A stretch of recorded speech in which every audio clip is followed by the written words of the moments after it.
Hey everyone, and welcome to another episode of Captain Hunter's podcast, the podcast that is dedicated toward bridging the divide between the police and the communities that they serve.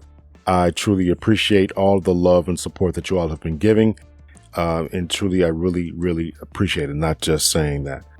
Just want to do my own little survey once again, just to find out how everyone is finding out about the show. Are you subscribed to it?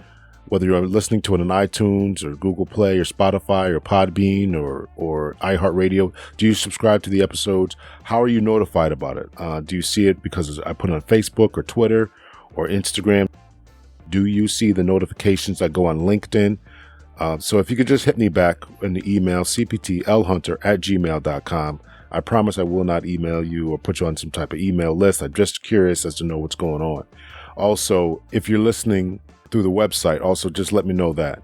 If you have my phone number, send me a text, send me a DM through Instagram, cptlhunter, send me a message through Twitter, cptlhunter. Make sure you all are following me on those platforms. Remember to follow me also on Captain Hunter's podcast. Send me a messenger through Facebook. Just curious as to how everyone is getting this information. So please make sure that you rate, subscribe, and share these episodes. Very important so we can get our analytics up and get more people to be interested. I really appreciate all the love and support that I've been getting thus far. Today we got us a great interview. I know you all are going to be very much impressed with this. This is a young man. Well, he's young to me, a couple of years younger than me, so he's young to me. So he's from an organization that is based out in Baltimore, Maryland, called Out for Justice. He is another person who I met November at the Drug Reform Conference in St. Louis, Missouri. I think this is the last one I'm going to be interviewing from that particular conference. So I did meet a lot of people there, a lot of interesting people. And so therefore I just thought I'd have them on the show.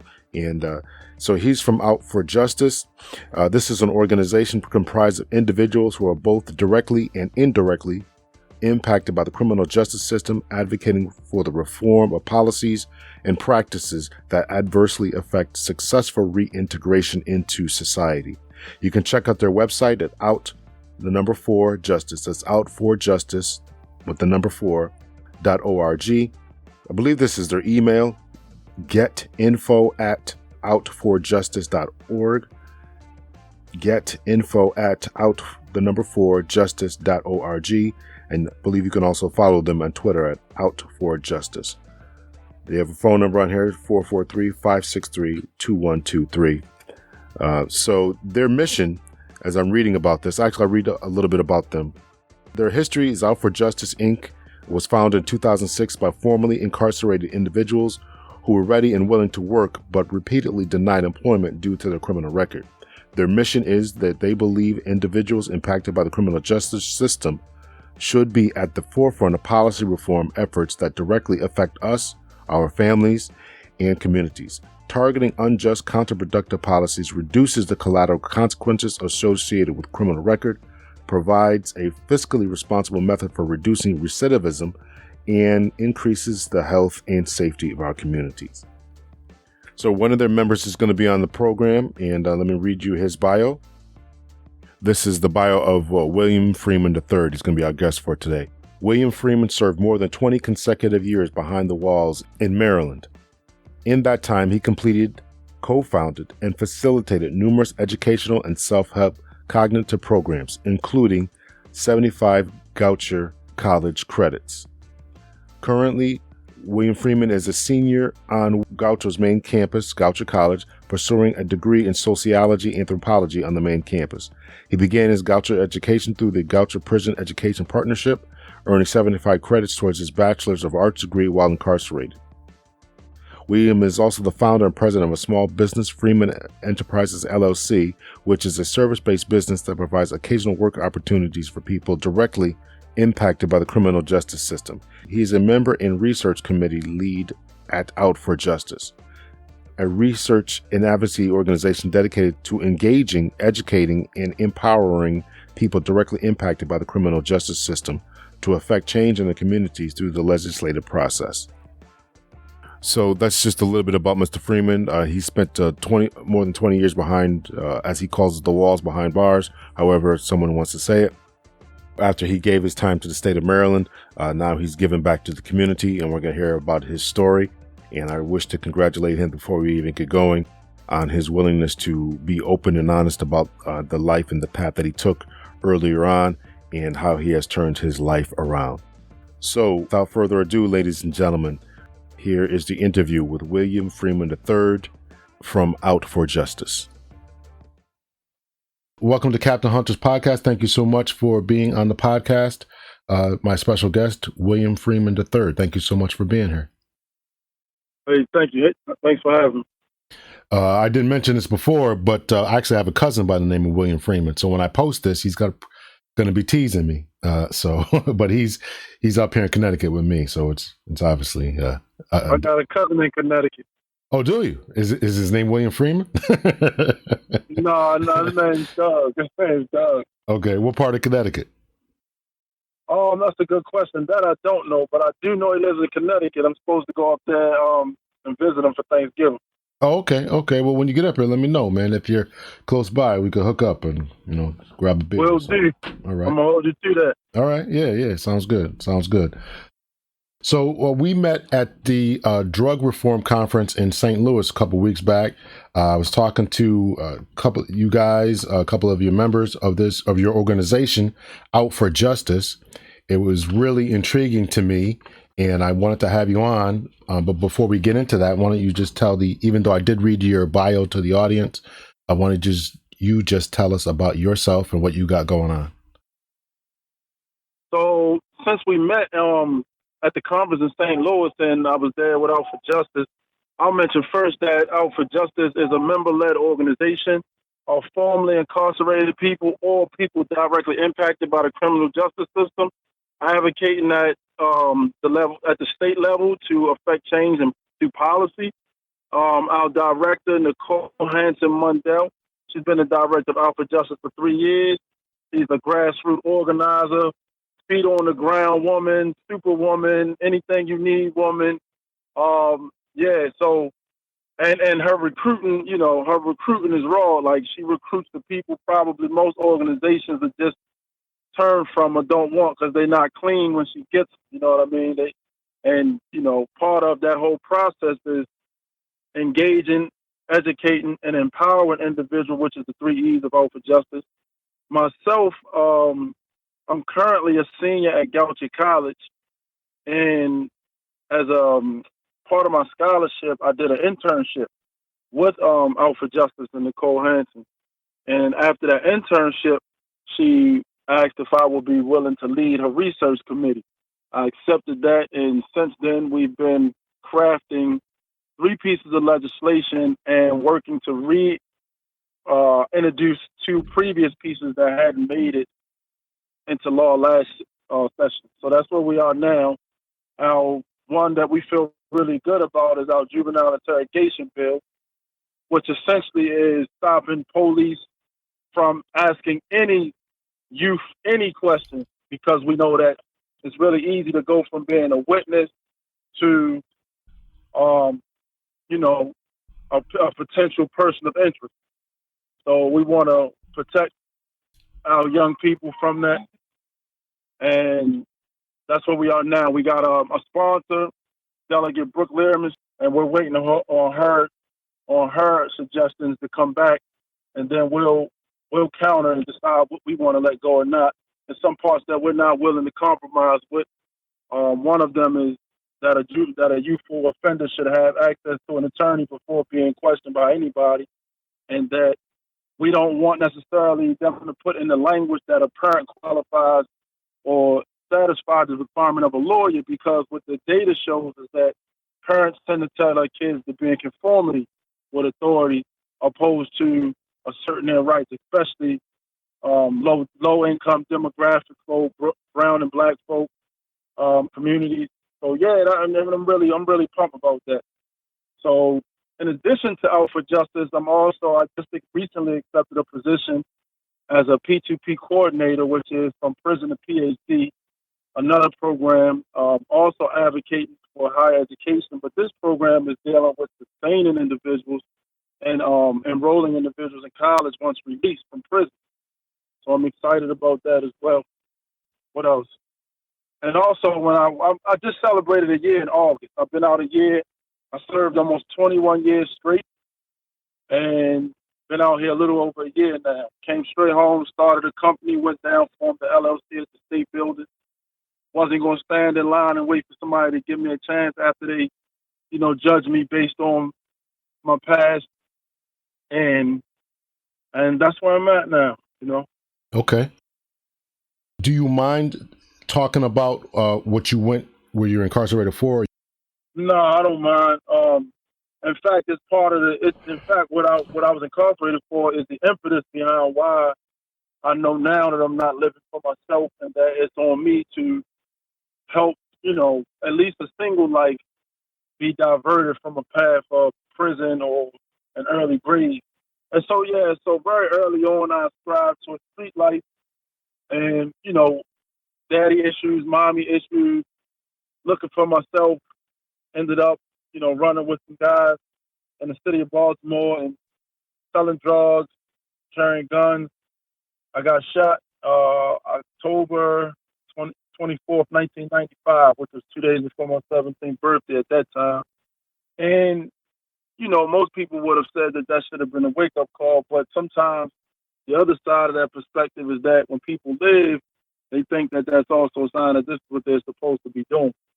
And so instead of diverting me from that path, it kind of was like throwing gas on a fire, Right. And I was down to be accepted. So if it made the people I was with say they love me and smile when they see me and give me fives and half of hugs like they really meant something, then I was going to do it. So there was two groups, mine and another one, and we were selling drugs in the city. And I got into an argument with a gentleman over a sale, and during the course of that argument, I pulled a handgun and essentially I fired a shot that claimed this individual's life. And during my incarceration, that was like the first 8 years, that was like the thing that it held me back and it held me down because I wasn't bragging about it. It wasn't something I felt good about.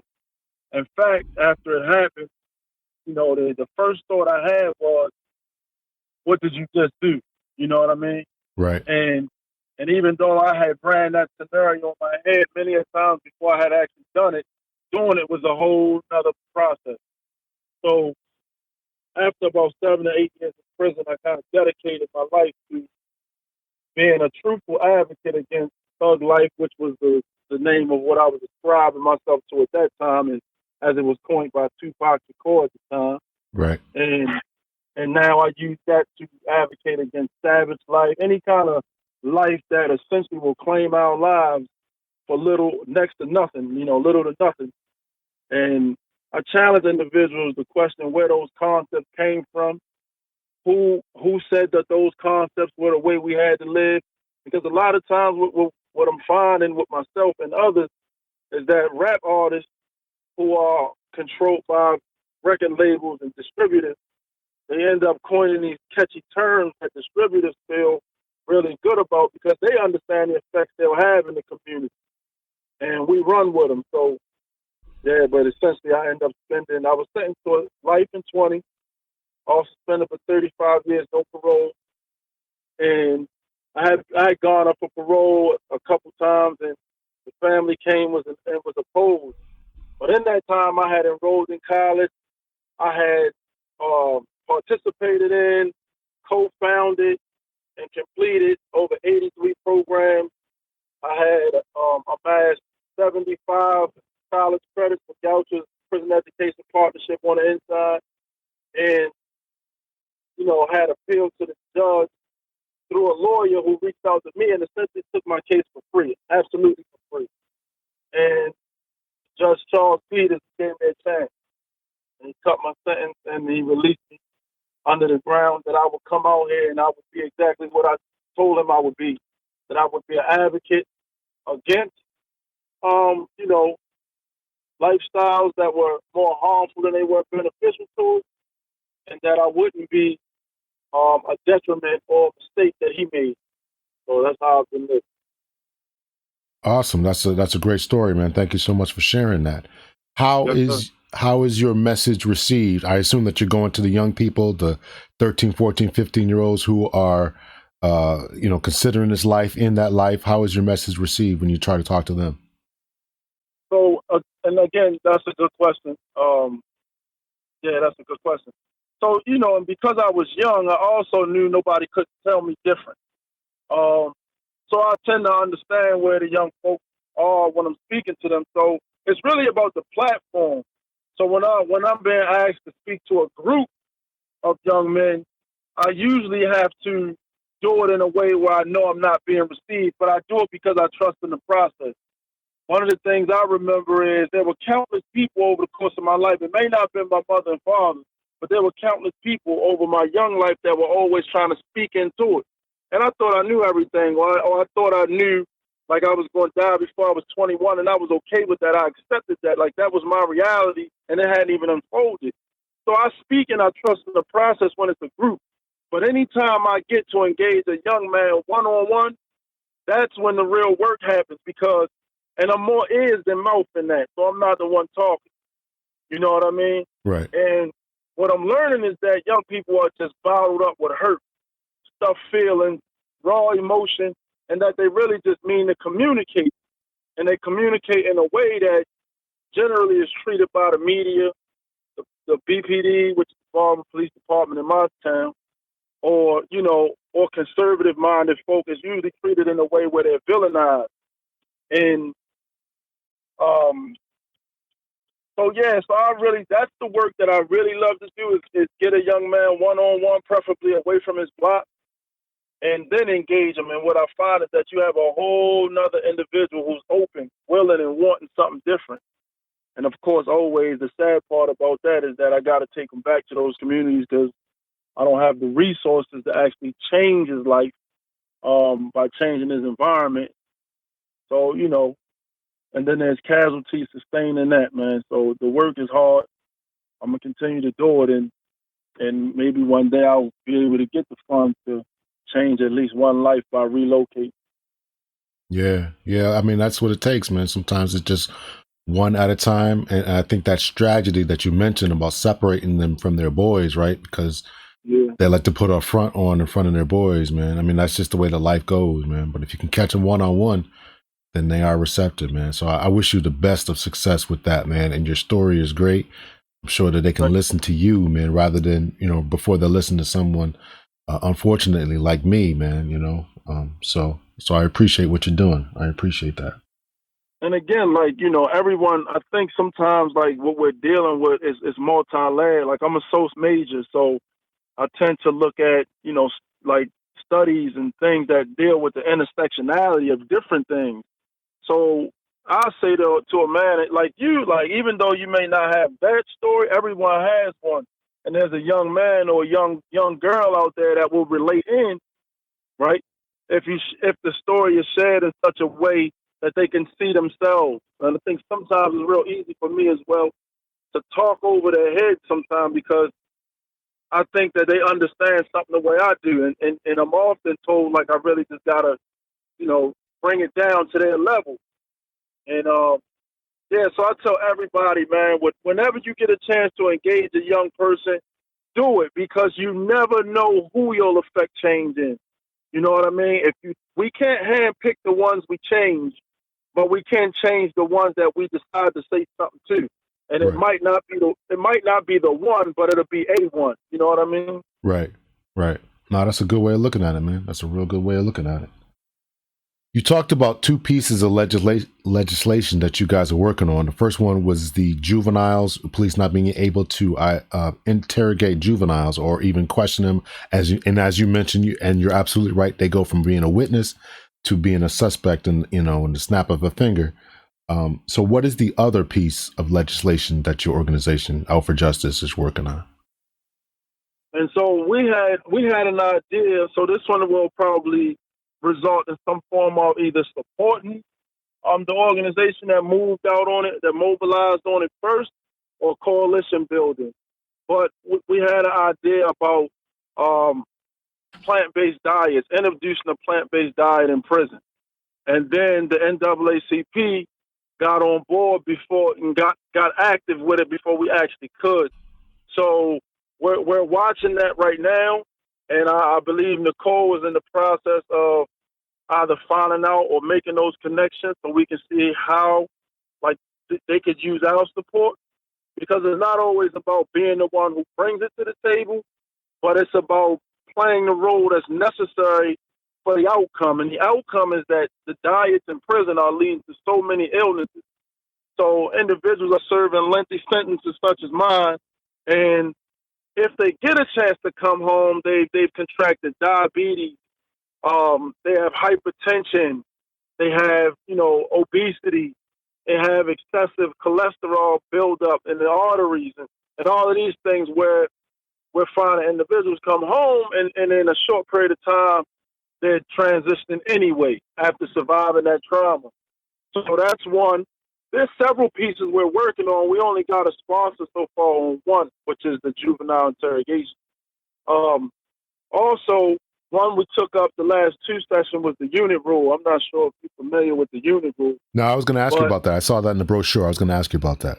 Yep, and that happens in most cities that are or areas, be it the suburbs we learned in St. Louis. Their suburbs is like our city, but they're densely any area densely populated with black and brown folk. It's a tactic for the police to, when they arrest a suspect, they overcharge. So you may have committed one or two offenses in reality, and you still are innocent until proven guilty, but they'll charge you with 13 charges, right? And two of them being the charges you actually committed. And they'll approach you strategically and say, well, look, this is what we'll do. We'll drop counts 1 through 11 if you take 12 and 13. They're misdemeanors and you can walk today. So anybody in their right mind is going to take the walk, right? Like, I'm getting out of here. I'm not going to serve that time. So if anyone pleads guilty to those two charges, count 12 and 13, you can't ever get the other charges expunged from your record, even though you weren't found guilty of them. So essentially, those charges act in a way as if you were held guilty of them, because you can't get rid of them because they're under one case number. So because all of those charges were given to you under one case number, when you plead guilty to those two, you accept that case number. So what we are acting, and it made it pretty far last session. And so it's gonna go up and go up and go up until we get something on it, because essentially it's a tool to get people to plead guilty, but further than that, it has effects down the line that change people's lives, even though they weren't found guilty of that charge that is the felony that's on that. You know what I mean? So it's like you don't have a felony, but when someone backgrounds you, they see you have these felonies. Now, does that make sense? Yeah. So being an officer, I certainly understand we would charge people with numerous times. So I just want to make sure that I understand what you're saying. So you get 13 charges against you. You plead guilty to 2. And even though you pled guilty to 2, and the prosecutor or the DA says that they're going to knock out the other 11, they're really still connected to your case. And someone who does a background check on you still sees the other 11 charges on you. Is that what you're saying? Absolutely. Because they all under one case number. You don't get a separate case number once you take those 2 charges.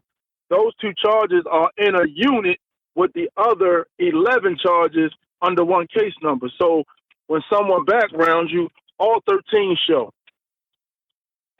That is interesting, brother. I did not know that, man. I mean, I thought that those other charges were dropped. Right, and generally because people lack resources, or maybe even in some cases, the motivation to go and get jobs where they background you, we find individuals that do it, and we have stories of individuals, like even in my case, but, my case was a little different. But individuals, they think that because I'm walking today and they're going to non-process is the language a lot of times, they'll non-process it, meaning that those charges never made it on an active docket, but those charges were formally handed to you. Like it's really just a tool to keep people held back. You know what I mean? I got you. It's a weapon. It's a weapon to keep people stuck in poverty or impoverished, if you would. Right.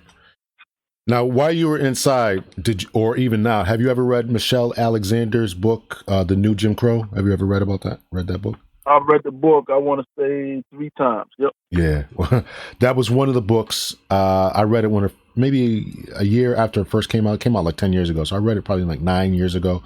And it was really a book that really opened up my eyes and really got me on the path towards CJ reform and everything. That's why I do what I do right now as far as the podcast and the organizations that I'm a part of. So I really suggest anyone out there, you read the book, I read the book, any audience member out there, I highly suggest that they read the book, and this will echo exactly what you're saying as far as keeping people in poverty, the inability to get jobs, inability to get food stamps, and inability to get housing, background checks, and all that kind of stuff. So it really does make a person a second-class citizen, and really does hold people back from, people have served their time, they've given their lives to the state, and it's time now to be able to live that full, productive life that you and so many other people want to do. So I highly suggest that people read that book. I wanted to talk a little bit about these programs. Now, you talked about repealing the unit rule, and you did educate me about that, and I appreciate that. Talk about another ongoing campaign, the Women's Pre-Release. What exactly is that? So that's one that's really dear to my director, Nicole Hanson Mundell. Really dear to her, both being a woman of color and also having been formerly incarcerated. So essentially in the state of Maryland, there are 9 pre-release units for men, right? And the way pre-release is supposed to behave is that once a person gets to a certain, like they've served a certain amount of their time, they've served a good percentage. In some cases, nonviolent, it's like a quarter of your time. Violent, it's like half your time. You're supposed to start like working your way back toward release. So there's supposed to be step-down measures until you get released. And pre-release is between medium security and work release. So essentially, there are 9 facilities in the state of Maryland for men. The women have absolutely none. So essentially, women are in medium security prisons, and they're trying to operate wards that behave like pre-release, but those women are still around populations that are not going anywhere, right? And essentially, the way that's operating is that women get released right from prison, right to society. Whereas men have an ability to go to pre-release and go out and do road crew and then get work release and then go out and get a job and save up some money and, connect back with family. That way, when they're released, they're in a different position, versus women who don't have the ability to do that because they don't have a pre-release unit. So last session, Nicole led a campaign to have DOC investigated, but it was a partial win and a partial loss. The loss was sustained in that DOC was allowed to bring in their own internal investigators, right? And Nicole really wanted them to bring in a third-party agency to do the investigation. It was no surprise that the report turned out that in support like these programs that were at MCIW, that, these programs worked and the women had what they needed. We knew that would be said because essentially they were evaluated by their friends. You know what I mean? Right.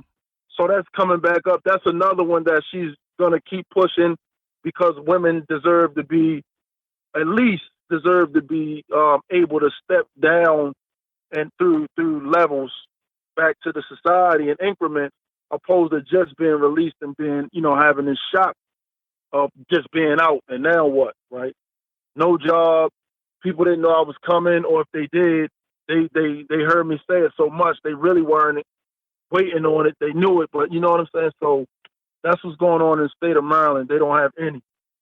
And Wow. they just built like not too long ago, a couple years ago, they just built and opened a juvenile facility on Greenmount Avenue for 32 million. Don't quote me on that number, but I'm close. $1 million for this facility just for juveniles, right? So we know that they have the ability. Of course, they claimed also the fiscal note for a woman's pre-release was too much money for the state of Maryland. But, Nicole was not calling for necessarily a brand new building. They were saying use one of the buildings you got and essentially change the security level of it and allow people to go out and be reintegrated back into society in increments, you know? Right. Right. Now, are there other sponsors with those particular two bills that you got going on? I assume you need state legislatures on board with that, or anybody signing on to those two initiatives? So I know I can speak in terms of the unit rule. That's a coalition. There's a number of organizations working to have that unit rule repealed. I couldn't name every name to you, but I know JOTF, which is Job Opportunity Task Force, Out for Justice, and a number of other constituents are working together on a unit rule. And because, to be honest with you, like we don't always agree on everything we say needs to be done. So none of us do. Right. So me myself, I was actually opposed to the woman's pre-release because the idea for me is if you build it, they'll fill it, right? Okay, that's a good. Yeah. And then we also as men, like I said, I served 20 years, 4 months, 16 days, right? And I didn't want to go to pre-release because we understood pre-release was less stable than medium security. Pre-release was like, individuals hadn't even made it all the way into the system to want to calm down. You know what I mean? It was like a playground and people were running wild and they had all kinds of knives, flip-out knives, switchblades, and all this stuff in pre-release where we didn't have that in medium. There were knives. It was a different environment. The population had aged in prison, but in pre-release, because individuals were getting slaps on the wrist, they weren't even coming all the way through, and you would end up going out after you served this sentence and calmed down and essentially aged out of the criminal justice system, and then you'd be running into a 17-year-old person like yourself, your old self, and then having to confront that and still get out the door. So, yeah, I didn't follow the woman's pre-release, to be honest. And it's one of the things that she was in my side about, not giving it support. But I don't believe we need more prisons built. Nor do I believe that what the men have in terms of pre-release should be mimicked on women. I think we totally need new systems and new ways of dealing with our criminal element. One in particular is looking at the wealth distribution and the wealth gap in this country, the value gap, how in certain communities we value resistance, we value rebellion, and in white communities, like children who challenge authorities are being trained to be world leaders. But you go in black and brown communities and those same kids are being choked out, gunned down, and dragged to jail. So I'm really not ever going to be an advocate to build another kind of jail. I don't care what kind of work it's doing. Right. So, that's a good way of looking at it, man. I mean, as far as you talk about in one sector of society where people are, if they challenge authority, and I assume you don't mean physically challenging them, but if they speak up or are loud about it, or absolutely, if they ask questions, why are you stopping me? What is your badge number? I want, the video in it, in our communities now, when told to turn off the phone, you're supposed to be allowed the video, but then it could lead to other things, and before long, you end up with a charge like assault on the police because they done trumped up some charges. Yeah, but in other communities, they're allowed to say, officer, why are you stopping me? In our community, it's like, get out of the car at that point. You know what I mean? I got you. You're one of them. Okay, get out of the car. And we know once you step out of the car, the likelihood of you going to prison, if not for just that night, it goes up like exponentially. It shoots up. So just the fact, and these are supported by data, not just for dealing with police, but even authority figures like in hospitals. Black and brown communities, according to the data set, teach their kids to conceal information from doctors. Like we get in and get out. That's the type of information and training we get from our parents. Whereas white kids, they ask questions and they're taught to ask questions and to distrust, That's interesting that you mentioned about the hospital. So we conceal information from the doctors. We don't tell doctors what's really going on with us, or nurses. Is that what you're saying? Yep, according to some of the journal articles that I had a chance to read in school a few times, that like, and these things can easily be researched and backed up, but we don't. We go in with a certain, like, we don't trust these authority figures, and we're here because we have to be here, and we're not here because they're here to keep us healthy. And we have a history of that. So whether it's the Tuskegee syphilis experiment, or is Henrietta Lacks having her, you know, her genes stolen? Like, no matter, like, our community, whether it's studies that Johns Hopkins has conducted in black and brown communities, like, our community has been, like, the reason why the medical field has many of its advancements is based off of the pain and suffering of black and brown people. So that distrust still remains to this day. Man, you're saying some powerful stuff, brother. You really are. You really are. I want to go through some of this legislative advocacy that you guys got going on. Now, just let me know if these bills are passed down there. You got a ban the box campaign. It did pass. So Okay. the ban the box campaign was to remove the box from college applications that were asking, were you convicted of a felony? What we found was that not only was individuals not allowed to move forward in the workplace or in the economy, like to enter the competitive economy, but they weren't allowed to go and get the skills or the tools that would allow them to compete in a fast-paced competitive market. And so in Maryland, they did remove the box from the college applications, in addition to removing the box in Baltimore City from applications for employment, right? However, I think that further study needs to follow that policy change now, because some policy change can be good on its face, and then it could have like a residual effect afterwards. So one of the things that some speculate is, when they ban the box on job applications, yeah, they might not ask you, were you convicted of a felony? But if you were black, employers just overwhelmingly assume that if you were black, you had committed a felony and they wouldn't hire you anyway.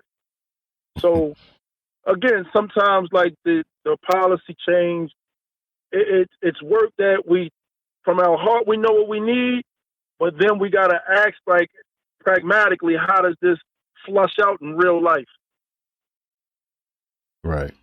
Right. The food stamps, TCA banned. Right. And so, what if you had a felony, you could not receive money assistance. But also now, if you think about the layers of what we're talking about, so now you can't get a job, now you can't go to school, now you can't get governmental assistance, and we owe that. Michelle Alexander flushed that out in her book, The New Jim Crow. She flushed that out when talking about Bill Clinton. You know, right? A lot of people want to give Bill Clinton the credit for being the first black president because he played the saxophone, quote unquote, smoke weed that he didn't inhale, or he got oral sex in the Oval Office.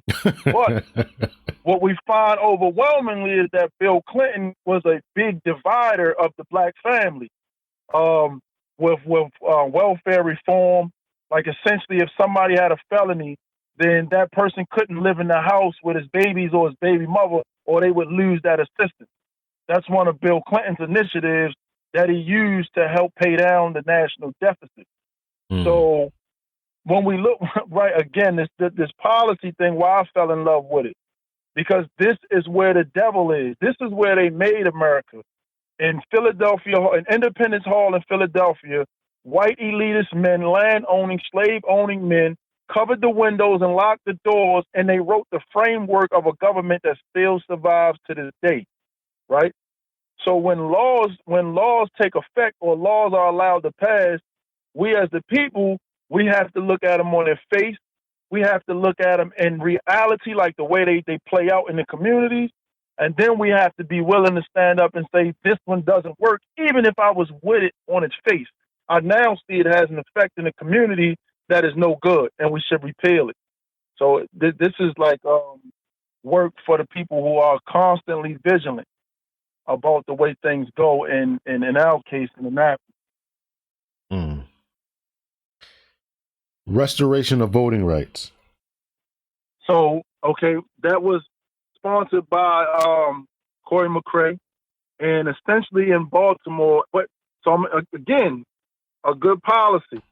You can come straight home. You can be released from Baltimore, and in Baltimore you can be released from prison and register to vote in city elections, state elections. However, although they passed the ability for individuals coming home to vote, they didn't sponsor any kind of promotion to get the word out there. So there are no billboards. When you can go to parole and probation, there's no signage. There are no flyers. Parole officers, probation officers are not instructing people to register to vote. So this is one also of, okay, we'll pass this, but you're gonna push. You're the ones who are gonna market it. You are the ones that are gonna get people registered to vote. So one of the things that Alpha Justice actually offers is voter registration, and we have an individual, a member by the name of Bobby Perkins, who walks through the communities with paper applications for people to register to vote, and getting people registered almost essentially 10 at a time, right? And that's work in itself, getting people to assist with that. So again, like I said, this policy piece is really dirty work. We'll pass it, we won't promote it. You know what I mean? I got you. So yes, you can vote in Maryland, fresh out of prison. So you guys also offer a number of workshops, and one of them is about expungement. I assume that's on people's records. So we just conducted, which was the 4th all-night expungement event in the Cherry Hill community, which is a low-income community in South Baltimore, on the south side of Baltimore, and it ran from 4 p.m. to 4 a.m. the next day, and they had lawyers volunteering and legal aid students volunteering to help people get their records expunged, right? And we're also trying to expand the expungement now because it was successful.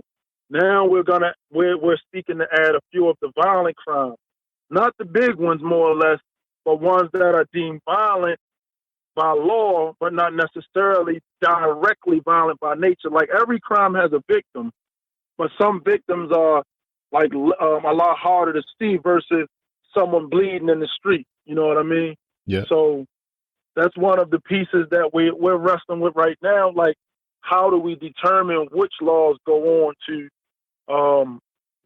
that and should be expunged? Like how, it's one of those things where you gotta be sensible at the same time of trying to push the envelope. Because if it's too radical, we live in the era of Donald Trump and the reemergence of white supremacy through conservative voices now coming out of the shadows. So, you really have to have tact and strategy with the way you go about growing an existing law, and that's what we're doing right now with the expungement. You all also offer workshops about legislative advocacy. I would assume that's getting people to, just be a part of the system, right? Be a part of the process, voting, picketing, petitioning, whatever. So remember the Alpha Justice 3 E's is engage, educate, empower. So the engagement piece is simply getting to know folk and tell folk what we do. Telling people who come from where we come from, who look like us, this is what we do. That's just the engagement piece, and hearing them out on what they need. The education piece, which the legislative advocacy workshop would fall under, teaches a person how legislation works, how you can contact your delegates or your representatives, how they are. First and foremost, most people don't know they're civil servants, and at any time you could go to their office, and their offices are open spaces by law. Most people don't even know that. You could call them and tell them a problem you have in your district, and by law, they have to take action, right? And people don't know that. So it starts out very simply like that. Then it gets a bit more complicated and detailed by going through how the levels of government, the executive, the legislative, the judiciary, and what those branches do. the committees in the House, both the Senate and the House, and then looking at how does a bill go through the process? How is it? How does it get a sponsor? How is it introduced to the and then given to a committee? Its first read, its second read, its third read, switching houses and going over, from the House side to the Senate side. So getting individuals to learn that. And from that, what we look to get is organic leaders, people who are ignited through the process, who can become, anybody can be an OFJ member if you've been directly impacted by the system. But we're looking for OFJ members that can become, advocates for and in their community. The whole mission is to empower individuals to do the work. I got you. Man, that sounds like a lot of work. That's really some great work that you guys are doing. Do you all work with any people who are still incarcerated? I know this group is about people who are previously incarcerated or have been impacted. What about those who are still incarcerated? Do you guys work with them at all? So absolutely, we have several members who are currently incarcerated and have always been incarcerated since they've been members. So, and we keep communication. We're not always the best with that communication, and getting them flyers and keeping them abreast on what we're working on. Another thing that OFJ offers is really unique because it's one of those things where people need it. We also do pen pal, and if needed, if somebody just wants to write, be heard, and be responded to, we offer that. If somebody wants to send their family down there so their family can be brought up or educated on what it is they might actually be faced with or dealing with, we do that. So yes, now we send books. People will send book lists out, and OFJ will use money from its budget to buy books to send into individuals. If those books, if we believe those books would help awaken an individual at whatever level they want to be woke. You know what I mean? Not necessarily just about advocacy or the legislative process. It could be a book that they heard they should read, and the book needs to be read.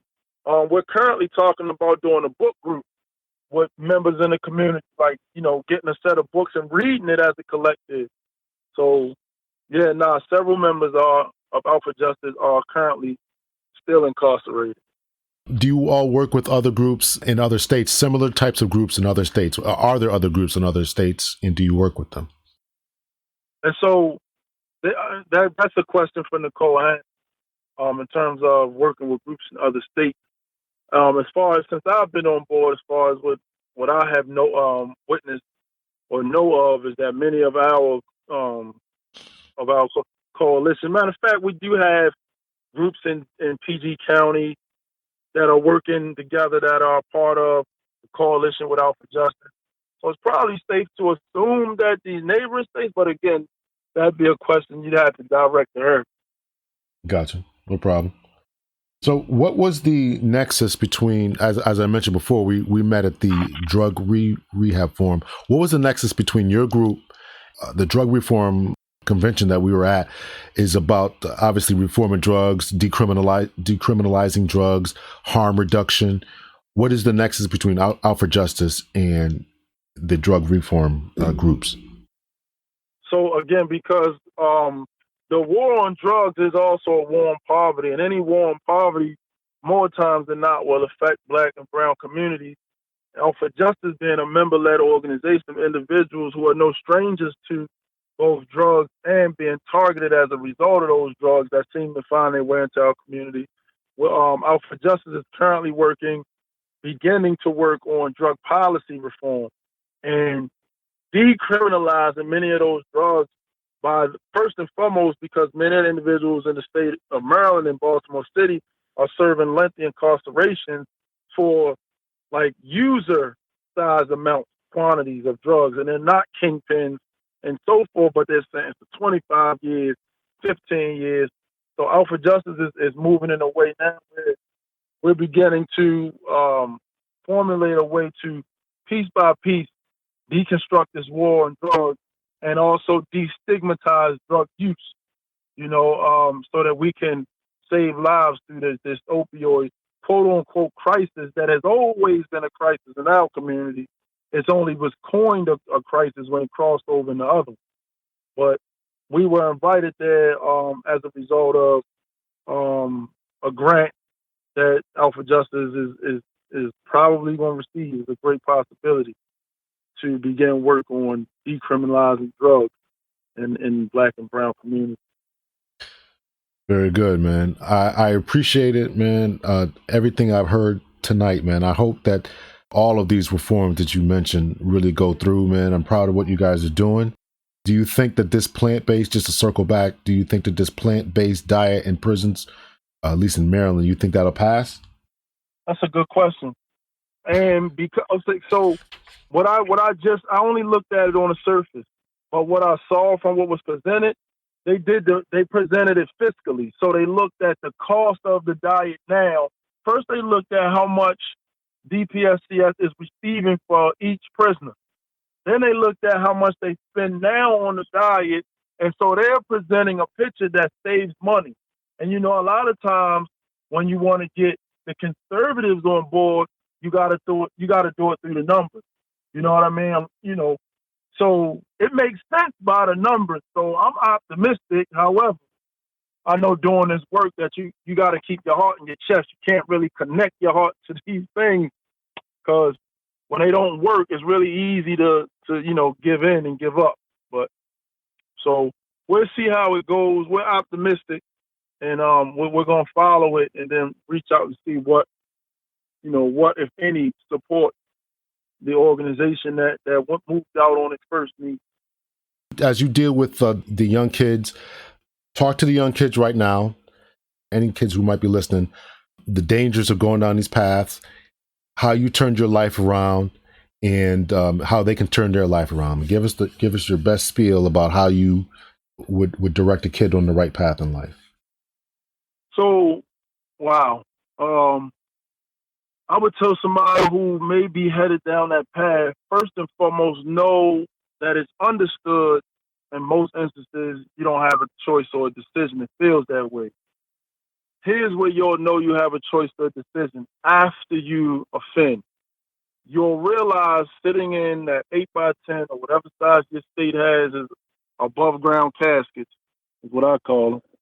You'll realize every other decision you could have made when those years are passing you by at dog dizzying years. What I mean by that is, listen now, because one of the disconnects out here now for the young people, and I'm speaking to you all, is with the older generation. We have to be clear that history repeats itself. Older folk have already seen it and seen it change and are watching it come back. So we have to be open to listen.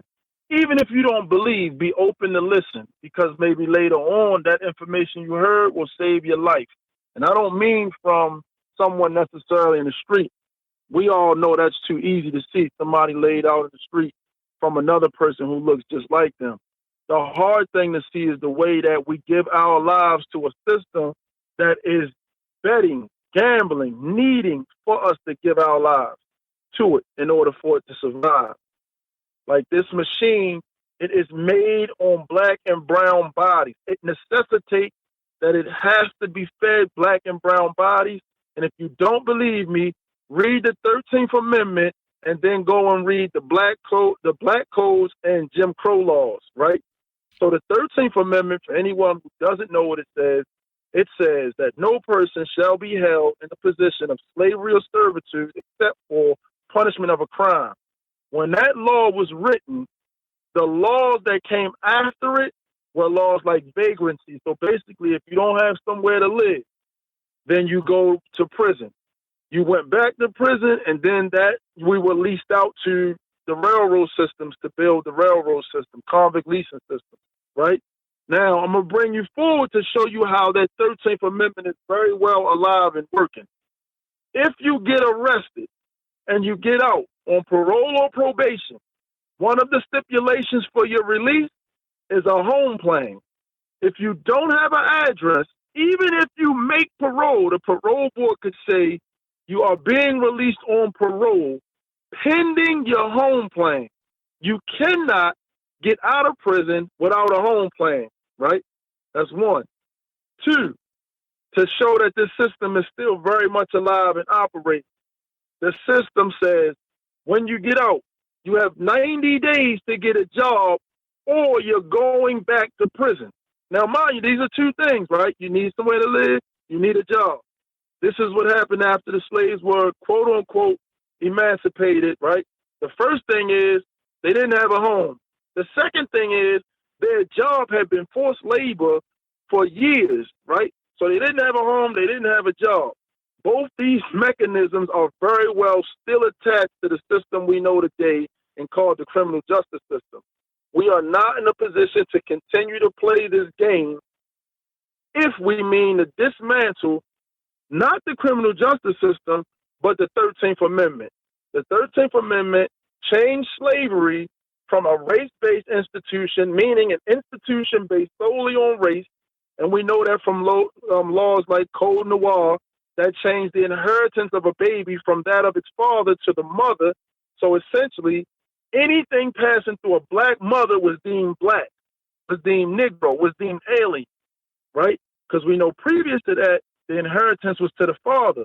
But if a slave master raped his slave girl and has babies with her, they needed to make sure that that baby doesn't somehow become a part of that white line or that pure line or that person line, right?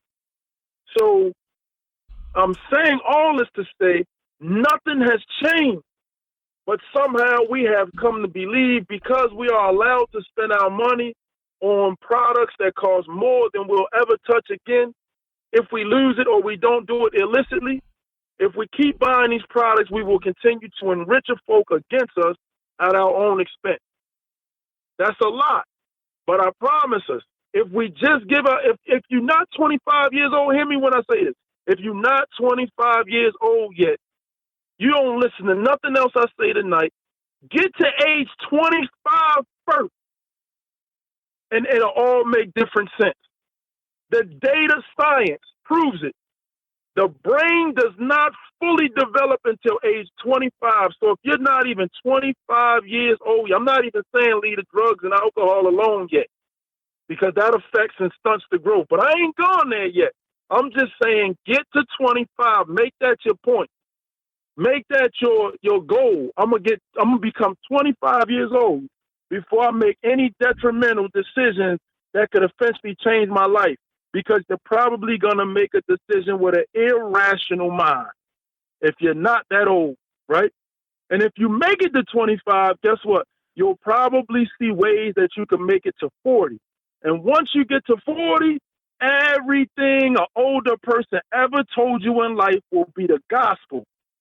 Not the Bible, not the Quran, anything an elder ever told you that was older than 40, when you get to 40, will appear to be revelation. And I'll leave it with that.